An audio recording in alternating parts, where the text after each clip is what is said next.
ክብር ለኢየሱስ ክርስቶስ ለአምላካችን ይሁን።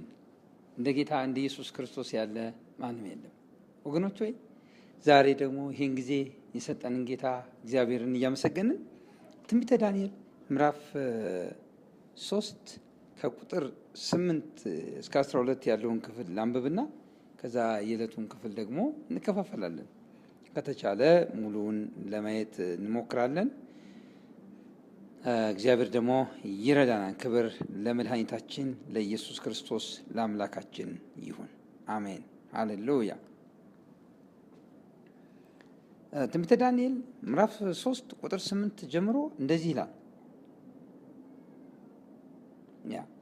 በዚያን ጊዜም ከለዳውያን ቀርበው አይሁድን ከሰሱ፣ ለንጉሱም ለናቡከደነፆር ተናገሩ፣ እንዲህም አሉ።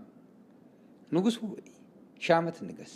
አንተ ንጉሥ ሆይ የመለከትንና የእምቢልታን የመሰንቆንና የክራርን የበገናንና የዋሽንትን የዘፈንን ሁሉ ድምፅ የሚሰማ ሁሉ ተደፍቶ ለወርቁ መሰል ይስገድ፣ ተደፍቶም የማይሰግድ በሚነድ እሳት እቶን ውስጥ ይጣላል ብለህ አዘዝህ። በባቢሎን አውራጃ ስራ ላይ የሾምሃቸው ሲድራቅና ሚሳቅ አብደናጎ የሚባሉ አይሁድ አሉ። ንጉሥ ሆይ እነዚህ ሰዎች ትእዛዝህን እምቢ ብለዋል፣ አማልክትህን አያመልኩም፣ ላቆምኸውም ለወርቁ መሰል አይሰግዱም አሉ። እኔ ይህን ክፍል እንደዚህ ብዬ ርዕስ ሰጥቼዋለሁ፣ የመዳን ምክንያት መሆን። እውነተኛ አማኝ እንግዲህ እየተነጋገርን ያለ ነው ስለ እውነተኛ አማኝ ነው። እውነተኛ አማኝ በማይመች ጊዜም እንኳ ቢሆን የመዳን ምክንያት ይሆናል እና ከነዚህ 3 የእስራኤል ወጣቶች ስንመለከት ብዙዎች ተደፍተው እየሰገዱ ነው ያሉት ለጣዖት። እነዚህ 3 ወጣቶች ግን የሚሰግዱለትን ለይተው ያውቁ ነበር።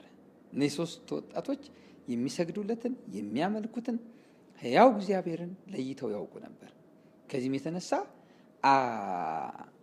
ከለዳውያን ሲከሷቸው እናያለን። ከለዳውያን ቀርበው ለንጉሱ ከሰሷቸው። ብዙዎች እየሰገዱ ነው፣ ብዙዎች ተደፍተዋል።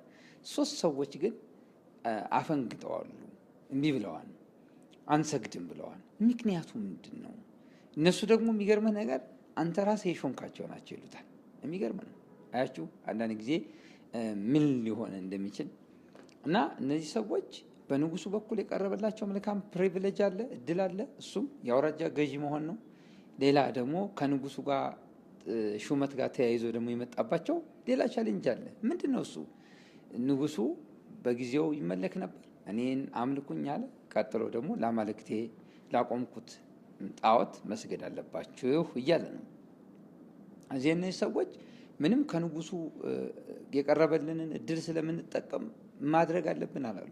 ኖ፣ የቀረበልን መልካም እድል ጥሩ ነው፣ ነገር ግን እዚህ ደግሞ የመጣውን ቻሌንጅ ለአንተ ለሰጠህን መልካም እድል ብለን ምን አናደርግም አንቀይርም ሲሉ እናያቸዋለን። ከዚህም የተነሳ እግዚአብሔር በሕጉ መጽሐፍ ያስተማረውን በሰማይ ሆነ በምድር የማናቸው ምስል አታቁም፣ አትስገድላቸው። እንደዚሁም ጌታችን ኢየሱስ ክርስቶስ ሲያስተምር ምን አለ? ጠላት ቀርቦ በፈተነው ጊዜ ስገድልኝ ሲለው ኖ፣ ለጌታ ለአምላክ ስገድ፣ እሱም ብቻ አምልክ ተብሎ ተጽፏል እንዳለው እነዚህ ሰዎች አምልኮ የሚገባውን እናውቃለን፣ አምልኮ ለሚገባው እየሰገድን ነው፣ ሰግደናል። ስለዚህ አምልኮ ለማይገባው አንሰግድም ሲሉ እናያቸዋለን። ይሄ ደግሞ ምንድን ነው? ለከለዳውያን ለነዚያ ሁሉ ሰዎች የመዳን ጥሪ ነበር። እነዚያ ሁሉ ሰዎች ብዙ ናቸው። በሙዚቃ አጅበው ህይወት የሌለውን ህይወት የማይሰጠውን የገዛ የእጅ ስራቸውን እያመለኩ ነው ያሉት።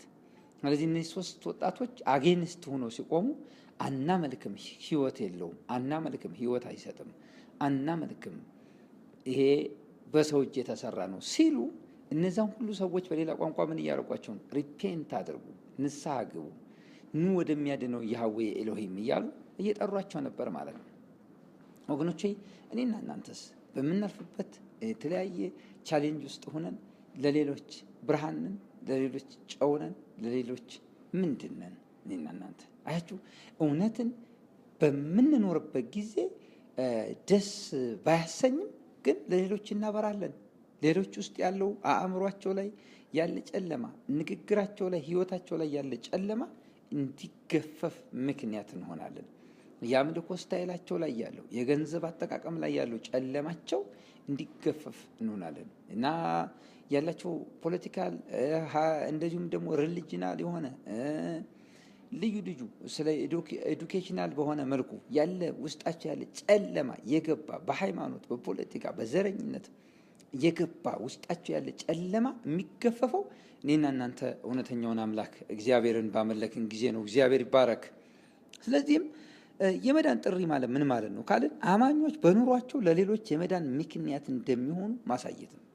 ስለዚህ አማኞች እውነትን በኖርን ጊዜ፣ ለጽድቅ በኖርን ጊዜ፣ ጽድቅን በተከተልና ጊዜ፣ እውነተኛውን ህይወት ያለማመቻመች በተከተልን ጊዜ ለሌሎች ድነትን እያስተላለፍን ነው። አንድ በቃላችን እንናገራለን፣ ሌላው ደግሞ በኑሯችን ሰዎች ወደኛ ትኩረት ያደርጋሉ። ምን ሆነው ነው እነዚህ ሰዎች ምንድን ነው እያሉ ያሉት ይላሉ። አንተስ፣ አንቺስ፣ እኔስ፣ እኛስ ሰዎች አይተው ምን ይላሉ ስለ እናንተና ስለ እኔ? ምንድን ነው እያሉ ያሉት? በምን ኢሹ ነው የሚነጋገሩብን? የመነጋገሪያ ርዕሰ ጉዳይ መሆናችን ማን ያውቃል? እግዚአብሔር በእኔና በእናንተ በኩል ሆኖ ሰዎችን እየተጣራ ቢሆንስ? ለዚህ ነው ሐዋርያው ጳውሎስም ሲናገር እግዚአብሔር በእኛ ሆኖ ዓለምን ከራሱ ጋር ምን ያደርጋል? ያስታርቃል ይላል። በእኛ ሆኖ። አይገርማችሁም? ሌላው ለከለዳውያን የቀረበ የመዳን ጥሪ ነው። እንግዲህ ቁጥር 8 ዳንኤል ትንቢተ ዳንኤል ምዕራፍ 3 ቁጥር 8 እስከ 12 ለከለዳውያን የቀረበ የመዳን ጥሪ ነው። እነዚህ ሰዎች ለምን ትኩረት ውስጥ ገቡ ሲባል ከለዳውያን ካሉበት የጣዖት አምልኮ ንስሐ እንዲገቡ እግዚአብሔር ፈቅዶ ስለነበረ ነው። ስለዚህ ትኩረት ውስጥ ገቡ እና ሰርች ሲያደርጉ ማን ነው የሰገደው ማን ነው ያልሰገደው ብለው ሰዎች ሲፈልጉ 3 ሰዎች ተገኙ። እነዚህ ሰዎች ደግሞ ከንጉሱ ጥቅማ ጥቅም የሚቀበሉ ነበሩ። በንጉስ የተሾሙ ናቸው። ስለዚህ የንጉሱን ነገር እምቢ ማለታቸው የሆነ ነገር አለ ቢሃይንድ የሚል ጥናቱን አክሮታል። እና ያልዳኑ ሰዎች አማኞች የሚያደርጓቸውን ላያደንቁ ይችላሉ። አያችሁ፣ እኔና እናንተ የመዳን ጥሪ በእኛ በኩል እግዚአብሔር ሰዎችን ይጠራል። የመዳን ምክንያት ብንሆንም እንኳ ሰዎች የሚድኑበትን መንገድ የኑሮ ዘይቤ ስንከተል የምናደርገውን ነገር ብዙ ሰዎች አፕሪሼት አያደርጉትም፣ አያደንቁትም። ዋው ይሄ ነገሩ ተመችቶኛል፣ ይሄ ነገሯ ተመችቶኛል፣ ስለዚህ ይህንን መከተል አለብኝ። መጽሐፍ ቅዱስ ያጠናል፣ ትጸልያለች፣ ይመሰክራል፣ ትመሰክራለች የሚለው ብዙ ላይመስጣቸው ይችላል። አያደንቁትም። አለመስገዳቸው እንደውም ኦፍ አድርጓቸዋል። ለምን የሚል እና ለክስ አቀረቡ ማለት ነው። ቀጥሎ በመሆኑ ከለዳውያን ለንጉሱ ክብርና 3 ወጣቶች ከንጉሱ ይቀበሉት የነበረው እንደ ኢሹ አድርገው ለንጉሱ እንደከሰሷቸው እናያለን። እና ሌላው እዚህ ላይ ስንመለከት ምንም ይሁን እኔና እናንተ የምናደርገውን ነገር ሰዎች ባያከብሩትም ባያደንቁትም መጽሐፍ ቅዱስ ግን ምን ይለናል? እንግዲህ የሰማዩን አባታችሁን እንዲያከብሩት ብርሃናችሁ በሰው ሁሉ ፊት ምን ያድርግ? ይብራ ተብለናል። በቃ ሁል ጊዜ እኔና እናንተ ማብራት ነው ያለብን። ጨለማውን መግፈፍ ያለበት የብርሃኑ ኃይል ነው። ከብርሃኑ ውስጥ የሚወጣው ኃይል ጨለማውን ምን ያደርገዋል? ይቋቋመዋል፣ ያስወግደዋል። ማብራት ሁል ጊዜ እውነትን መግለጥ፣ እውነትን መኖር ከማን ይጠበቃል ካላችሁኝ ከኛ ይጠበቃል። ሌላው የለውጥ ምክንያት መሆን። እንግዲህ መዳን ጥሪ ሲባል አንዱ የአኗኗራችን ዘይቤ ሲሆን፣ ሌላው ደግሞ የለውጥ ምክንያት መሆን። እነዚህ 3 ወጣቶች አሁን ከዚህ ሁሉ ማህበረሰብ መካከል የኛ ማፈንገጥ በእኛ ህይወት አደጋ ከመጥራቱ ውጪ ምን ሊያመጣ ይችላል ብለው የነሱን ለጣዖት አለማምለክ እንደ ትንሽ ነገር አልቆጠሩትም። ምንም ላደርግ አልችልም፣ ምንም ላመጣ አልችልም፣ ምክንያቱም አሁን የኔ የኑሮ ሁኔታ እኔ አልሰገድኩም ወይም ሰገድኩም ምንም ለውጥ ሊመጣ አይችልም አላሉ። አይ አንተ እና እኔ፣ አንቺ እና እኔ፣ እናንተ እና እኔ የምንቀደስ ከሆነ የሚመጣ ለውጥ አለ እና የለውጥ ምክንያት መሆን ያስፈልጋል። በሮሜ ምዕራፍ 12 ላይ ሰውነታችሁን ሕያው ቅዱስ መስዋዕት አድርጋችሁ አቅርቡ ይላል። እንደዚሁም ደግሞ ይሄን ዓለም በአእምሯችሁ መታደስ ተለወጡ እንጂ ይሄን ዓለም አትምሰሉ። እኔና እናንተ ዓለምን ባልመሰልን ጊዜ እንኳ ሳይቀር እግዚአብሔር ይጠቀምብናል እያልኳችሁ ነው።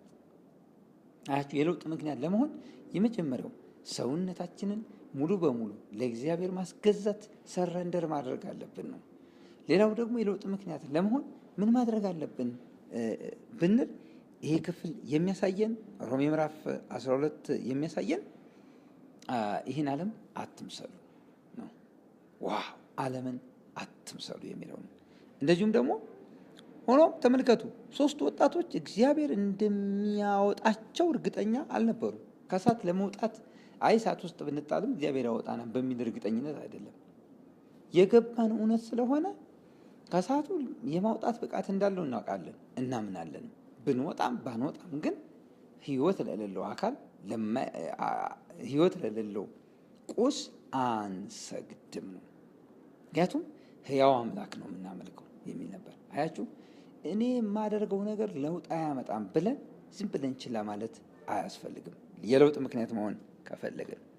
ሆኖም እግዚአብሔርን ሊታዘዙት ወስነው ነበር። በዛ ደስ በማያሰኝ ሁኔታ አያችሁ ታዘዙት።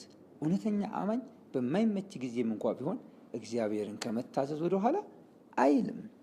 እንዲሁም ንጉሱን እና አማልክቱን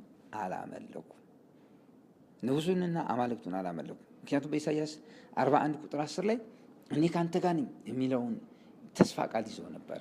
እንደዚሁም ኢሳይያስ 43 ቁጥር 2 ላይ በእሳት ውስጥ ባለፍክ ጊዜ ነበልባሉ ምን አያደርግም አይፈጅም የሚለውን ተስፋ ቃልም ይዘው ነበረ። ስለዚህ በእምነት ጸንተው ነበር። እግዚአብሔር ሊያወጣን ይችላል፣ እግዚአብሔር ሊያድነን ይችላል። ከእጅ ባያድነንም ግን በዚህ ጉዳይ አንደራደርም ሲሉ እናያለን ማለት ነው። እና በመሆኑም 2 ትልልቅ በረከቶች እንዳገኙ እናያለን። እሱ ምንድን ነው ብትሉ ነፃነትና አብሮነት ነው። እግዚአብሔር ነፃ አወጣቸው። በምኑ? በአብሮነቱ።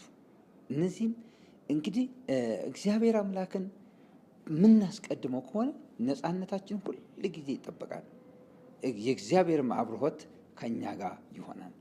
ለዚህ ነው መጽሐፍ ቅዱስ ሲናገር ይላል በነፃነት እንድንኖር ክርስቶስ ነፃነት አወጣን። ሃሌሉያ!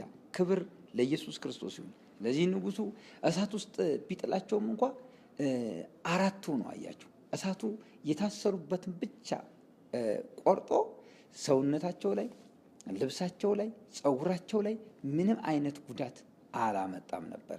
ምክንያቱስ ቢባል ያመልኩት የነበረው ኃያሉ አምላክ አብሯቸው ሆነ ማለት ነው። ከዚህም የተነሳ ከሱ አብሮነት የተነሳ ምን ሰጣቸው እያልኳችሁ ነው? ነፃነት ሰጣቸው። ወዳጆች ሆይ ነፃነትን ያለ መንግስታት አይሰጡም። ነፃነትን ገንዘብ አይሰጥም። ነፃነትን ጤናችን አይሰጥም። ነፃነት እውነተኛ የሆነ ነፃነት ያለው በአምላካችን በእግዚአብሔር ነው። ሃሌሉያ! ኢዮቤልዩ እንዲሆንልን ነፃ የወጣ ህይወት እንዲኖረን ፈጽሞ የተፈታ ህይወትን ሪሊዝ ያደረገ ህይወት እንዲኖረን ካስፈለገ በአስቸጋሪ ጊዜም ቢሆን አምላካችን እግዚአብሔርን እንከተል፣ እናምልከው። እርሱም ከኛ ጋር ይሆናል፣ ነፃነታችንን ያስከብራል። አሜን፣ ሃሌሉያ።